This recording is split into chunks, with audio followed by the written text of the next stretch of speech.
నమస్తే, welcome to BRK health. నేను దేవిక. ఇప్పుడు మనతో పాటు అయితున్నారు వంటింటి వైద్య కేర్ ఆఫ్ అడ్రస్. ఎవరు అని చెప్తే మనం చెప్పక్కర్లేదు, doctor senior Ayurveda doctor Chittibotla Madhusudana Sharma గారు అయితే మనతో పాటు ఉన్నారు. ఇప్పుడు మనకున్న డౌట్స్ అయితే సార్ అడిగి క్లియర్ చేసుకుందాం. నమస్తే సార్. సార్, ఈ మధ్య కాలంలో ఎట్లా అంటే ఎవరు చూసినా కూడా భయపడుతున్నారు అనమాట, చిన్న నుంచి పెద్ద వరకు. ఎట్లా అంటే షుగర్ వస్తుందేమో, నాకు వచ్చేస్తుంది, షుగర్ వస్తుంది అని చెప్పేసి చాలా మంది అయితే భయపడుతున్నారు అనమాట. సో అట్లాంటి వాళ్ళు ఇంట్లోనే ఎట్లా అంటే లైక్ మెంతులు అని చెప్పేసి, మెంతి కూర అని చెప్పేసి షుగర్ తగ్గుతుంది అని చెప్పేసి అట్లాంటివి అయితే యూజ్ చేస్తున్నారు. సో అట్లాంటి వాళ్ళకి ఇప్పుడు ఇంట్లోనే ఇంకా ఏవైనా ఐటమ్స్ ఉన్నాయా సార్? మీరేమైనా చెప్పగలుగుతారా సార్? ఓకే అమ్మా, చాలా మంచి ప్రశ్న అడిగారమ్మా. ఈ రోజుల్లో నిజంగా షుగర్ వస్తుందని భయపడేటువంటి వాళ్ళ సంఖ్య విపరీతంగా పెరిగిపోతుందమ్మా. ఎందుకంటే మనం తీసుకునేటువంటి ఆహార పదార్థాలు కానివ్వండి, మానసిక ఒత్తిడి కానివ్వండి, వాతావరణ కాలుష్యం కానివ్వండి, ఏదైనా కానివ్వండి, మరి చిన్న వయస్సులోనే షుగర్ వచ్చేటువంటి టెండెన్సీ పెరిగిపోతుంది. దాని తగినట్లే యువత కూడా చాలా భయపడేటువంటి పరిస్థితి ఏర్పడుతుందమ్మా. సో షుగర్ అనేసరికి నాకు మరొక విషయం కూడా గుర్తొస్తుందమ్మా. ప్రపంచ దేశాల్లోనే మనం అగ్రస్థానంలో ఉన్నామమ్మా. భారతదేశము అగ్రస్థానం షుగర్ వ్యాధిగ్రస్తులు ఎక్కువ ఉంది. దాంతో భారతీయుల భయం మరీ ఎక్కువైపోయిందమ్మా. సో దీనికి ఏంటంటమ్మా, షుగర్ రాకుండా ఉండేందుకు నేను చెప్పినటువంటి పద్ధతిలో ఆహార పదార్థాల్లో మార్పు చేసుకొని వాడుకోవడం వల్ల మంచిగా ఉపయోగం ఉంటుంది. రెండవది, వచ్చినటువంటి షుగర్ కూడా బాగా నియంత్రణలో ఉంటుందమ్మా. ఈ మల్టీ బెనిఫిట్స్ అనమాట, 2 in 1. షుగర్ రాకుండా కాపాడుతుంది. ఒకవేళ దురదృష్టవశాత్తు షుగర్ వచ్చినప్పటికీ షుగర్ను కంట్రోల్ ఉంచుకునేందుకు కూడా ఇది ఉపయోగపడుతుందమ్మా. సో మెంతి ఆకులను ఎండబెట్టేసేసి కసూరి మేతి అని చెప్పేసి మనకు విక్రయిస్తారమ్మా.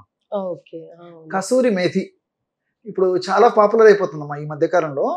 సో సర్వసాధారణంగా షుగర్ అనేసరికి మెంతులు కొంతమంది వాడుతుంటారు, తర్వాత మెంతి కూర వాడడం జరుగుతూ ఉంటుంది. అది ఇందరిన జనాలు అమ్మా. కానీ ఈ మెంతి కూర వాడడంలో కొంత ఇబ్బంది ఏమవుతుందంటమ్మా, చాలా మందికి దాని మీద సదభిప్రాయం ఉండి, అవగాహన ఉండి, దాన్ని వాడుకోవాలనుకున్న రకరకాల కారణాల వల్ల మెంతి కూర నిత్య జీవితంలో మరి ఫ్రీక్వెంట్గా వాడేటువంటి పరిస్థితి చాలా మంది ఉండదమ్మా. ఎందుకంటే ఆకులు గిల్లుకోవడం కష్టం అమ్మా, చాలా టైం తీసుకుంటుంది.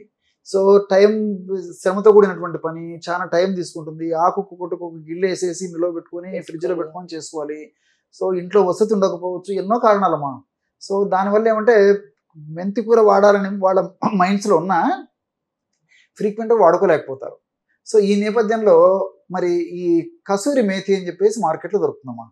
సో మనకు ఆన్లైన్లో కూడా దొరుకుతుంది, డిపార్ట్మెంటల్ స్టోర్స్లో అమ్ముతారు. ఇట్స్ నథింగ్ బట్ ఈ మెంతి ఆకును ఎండబెట్టేసి అమ్మడమే అమ్మా, అంతే. కసూరి మేతి అని అంటారు. సో ఈ కసూరి మేతి మనం రెగ్యులర్గా వాడుకోవచ్చమ్మా. మనము ఈ పుల్కాల్లో తయారు చేసుకునేటప్పుడు కానీ, చపాతీలు తయారు చేసుకునేటప్పుడు వాడుకోవచ్చు, లేకపోతే కూరల్లో వేసుకోవచ్చు. తర్వాత రంగు, రుచి, సువాసన కొరకు ఆహార పదార్థాల్లో, వంటకాల తయారీలో వాడుకోవచ్చు. రోజు ఇంచుమించు ఒక 7 గ్రాముల వరకు ఈ కసూరి మేతిని ఏదో ఒక పద్ధతిలో వాడుకోవడం వల్ల షుగర్ రాదమ్మా. చాలా మందిలో అంటే అంత కంట్రోల్ చేసేటువంటి గుణం ఈ యొక్క కసూరి మేతికి ఉందమ్మా. చాలా మందికి తెలియదు అది. సో ఈ పద్ధతిలో వాడుకోవడం వల్ల షుగర్ రాదు, వచ్చినటువంటి షుగర్ కూడా మరి త్వరగా నియంత్రణలోకి వస్తుందమ్మా, పెరగకుండా ఉండేటువంటి పరిస్థితి ఏర్పడుతుంది. సో ఇక్కడ ఇవన్నీ చెప్పేసరికి నాకు మరికొన్ని విషయాలు కూడా గుర్తొస్తున్నాయమ్మా.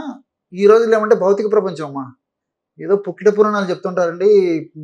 మెంతి ఎండిపోయిన ఆకేంటి, షుగర్ పని చేయడం ఏంటి అని చెప్పేసి కూడా కొంతమంది దాని మీద అవగాహన లోపంతో కూడా కొంతమంది చెప్తుంటారమ్మా. మరి శాస్త్రీయంగా కూడా దీని గురించి మనం ఆలోచించినట్లయితేమ్మా, ఈ కసూరి మేతిలో 25% ప్రోటీన్ ఉంటుందమ్మా. సో ప్రోటీన్ 25% ఉంటుంది, అదేవిధంగా ఫైబర్ 25% ఉంటుందమ్మా. సో షుగర్ వ్యాధి రాకుండా ఉండాలన్నా, షుగర్ త్వరగా కంట్రోల్ అవ్వాలన్నా ప్రోటీన్ ఫైబర్ చాలా చాలా అవసరం. ఫైబర్ పదార్థం ఉన్నటువంటి ఇలాంటి కసూరి మేతిని వాడుకోవడం వల్ల మనం తీసుకున్నటువంటి ఆహార పదార్థాలు ఉన్నటువంటి పిండి పదార్థాలు త్వరగా చక్కెరగా మారకుండా ఉండేటువంటి పరిస్థితిలో ఈ ఫైబర్ ఉపయోగపడుతుందమ్మా. సో ఫైబర్ ఎక్కువగా ఉంటుంది కాబట్టి మనం తీసుకున్నటువంటి ఈ యొక్క కార్బోహైడ్రేట్స్ అంటే పిండి పదార్థాలు ఏవైతే ఉన్నాయో అవి త్వరగా చక్కెర కింద మారవు, అప్పుడు రక్తంలో షుగర్ పెరగదు, అట్లా ఉపయోగపడుతుంది. రెండోది ఏంటంటే ఈ ప్రోటీన్ అమ్మా. ఈ ప్రోటీన్ ఎక్కువగా ఉంది కాబట్టి, 25% ప్రోటీన్ ఉంది కాబట్టి, మనం ఇతర ఆహార పదార్థాలతో కలిపి ఈ యొక్క కసూరి మేతిని వాడుకుంటున్నాం కాబట్టి, ఈ పిండి పదార్థాలతో పోల్చుకుంటే ప్రోటీన్ త్వరగా జీర్ణం కాదమ్మా, స్లోగా జీర్ణం అవుతుంటుంది అనమాట. సో మనం ఒకవేళ హెవీ ఫుడ్ తీసుకున్నప్పటికీ స్లోగా జీర్ణం కావడం చేత రక్తంలో షుగర్ త్వరగా పెరగకుండా ఉంటుందమ్మా. సో మల్టిపుల్ బెనిఫిట్స్ ఉంటాయి. అదేవిధంగా ఈ కసూరి మేతిలో 4-హైడ్రాక్సీ ఐసోసోలిన్ అని చెప్పేసి ఒక కెమికల్ ఉందమ్మా. ఈ 4-హైడ్రాక్సీ ఐసోలూసిన్ అని చెప్పేసి కెమికల్ ఉందమ్మా. ఈ 4-హైడ్రాక్సీ ఐసోలూసిన్ అనేటువంటి కెమికల్ గుణం ఏంటంటే ప్రేవుల పక్క భాగంలో ఉన్నటువంటి ప్యాంక్రియాస్ అనేటువంటి గ్రంథిని స్టిమ్యులేట్ చేసేసి ఈ షుగర్కు ఉపయోగపడేటువంటి చక్కెరను నియంత్రించేదానికి, చక్కెరను జీర్ణం చేసేదానికి ఉపయోగపడేటువంటి ఇన్సులిన్ అనేటువంటి హార్మోన్ ఉత్పత్తిని పెంచుతుందమ్మా. సో ఈ 4-హైడ్రాక్సీ ఐసోలూసిన్ అనేటువంటి ఈ కెమికల్ ఏదైతే ఉందో అది ఇన్సులిన్ ఎప్పుడైతే పెంచుతుందో ఇన్సులిన్ పెరగడం వల్ల షుగర్ నియంత్రణ ఉండేందుకు ఉపయోగపడుతుందమ్మా. రక్తంలో షుగర్ కంట్రోల్ ఉండేదానికి ఉపయోగపడుతుంది అనమాట. అలాగే ఉపయోగపడుతుంది. తర్వాత చివరికి ఏంటంటే ఇందులో ట్రైగోనిల్లిన్ అని చెప్పేసి ఒక కెమికల్ ఉందమ్మా. ఈ ట్రైగోనిల్లిన్ అనేటువంటి కెమికల్ గుణం ఏంటంటే మనం ఆహార పదార్థాలు ముఖ్యంగా పిండి పదార్థాలు తీసుకున్నప్పుడు పిండి పదార్థాలను జీర్ణం చేయాలంటే ఆల్ఫా అమైలేజ్ అనేటువంటి ఒక ఎంజైము జీర్ణ వ్యవస్థలో తయారవుతుంటుందమ్మా. ఆల్ఫా అమైలేజ్ అనే ఎంజైము బాగా ఉత్పత్తి అయినప్పుడే పిండి పదార్థాలు బాగా జీర్ణం అవుతుంటాయి. ఎప్పుడైతే ఈ కసూరి మేతిని ఈ పద్ధతిలో తీసుకుంటామో ఈ కసూరి మేతి ఏం చేస్తుందంటే ఇందులో ట్రైగోనిల్ అనేటువంటి కెమికల్ ఆల్ఫా అమైలేజ్ అనేటువంటి ఈ యొక్క ఎంజైమ్ ఉత్పత్తిని తగ్గిస్తుందమ్మా. ఎప్పుడైతే ఎంజైమ్ ఉత్పత్తి తగ్గిపోతుందో మనం తీసుకునేటువంటి ఆహార పదార్థాలు ఉన్నటువంటి పిండి పదార్థాలు జీర్ణం కావు. పిండి పదార్థాలు ఎక్కువ తీసుకోవడం వల్ల, పిండి పదార్థాలు జీర్ణం కావడం వల్ల, పిండి పదార్థాలు త్వరగా అరిగిపోయి చక్కెరగా మారడం వల్లనే బ్లడ్లో షుగర్ పెరిగిపోతుంది. మరి పిండి పదార్థాలు ఎప్పుడైతే జీర్ణం కావో ఆల్ఫా మైలేజ్ ఎంజైమ్ లేదు కదమ్మా. ఆ ఎంజైమ్ ఉంటేనే జీర్ణం అయ్యేదానికి. ఎంజైమ్ ఎప్పుడైతే లేదో ఇవి జీర్ణం కావు. జీర్ణం కాకుండా బయటకు విసర్జింపబడుతుంది అనమాట. సో దానివల్ల మీరు పిండి పదార్థాలు ఉన్నటువంటి ఆహారం తీసుకున్నప్పటికీ కసూరి మేతిలో ఉన్నటువంటి ట్రైగోనిల్లిన్ అనేటువంటి కెమికల్ ఆ ఆల్ఫా మైలేజ్ ఎంజైమ్ ఉత్పత్తిని తగ్గించడం వల్ల పిండి పదార్థాలు జీర్ణం కాదు కాబట్టి షుగర్ రాకుండా ఉంటుంది. వచ్చినటువంటి షుగర్ నియంత్రణ ఉంటుంది. మరి ఇంకా శాస్త్రీయత కాక ఏముందమ్మా? ఇంత వివరంగా చెప్తున్నా కదమ్మా.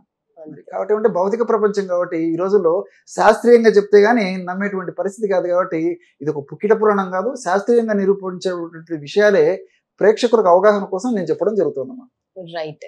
సో చూసారు కదండి, చాలా మంది అయితే నాకు షుగర్ వస్తుంది అని చెప్పేసి భయపడే వాళ్ళు అయితే చాలా మంది ఉంటారు. అండ్ వచ్చిన షుగర్ ని ఎలా కంట్రోల్లో ఉంచుకోవాలి అని చెప్పేసి కూడా కొందరు డైనమాలో ఉంటారు. సో అలాంటి వాళ్ళకి మన ఇంట్లోనే చాలా మంది ఇంట్లో అయితే కసూరి మేతి అనేది కంపల్సరీ ఉంటది. బట్ అది ఎలా యూజ్ అవుతుంది, దేనికి యూజ్ అవుతుంది, అది హెల్త్ కి అని చెప్పేసి చాలా మటుకు అయితే తెలీదు. సో అది యూజ్ చేస్తే ఎలాంటి ప్రయోగాలు ఉంటాయి అని చెప్పేసి అయితే చాలా చక్కగా వివరించి చెప్పారు sir. Thank you so much sir. నమస్తే.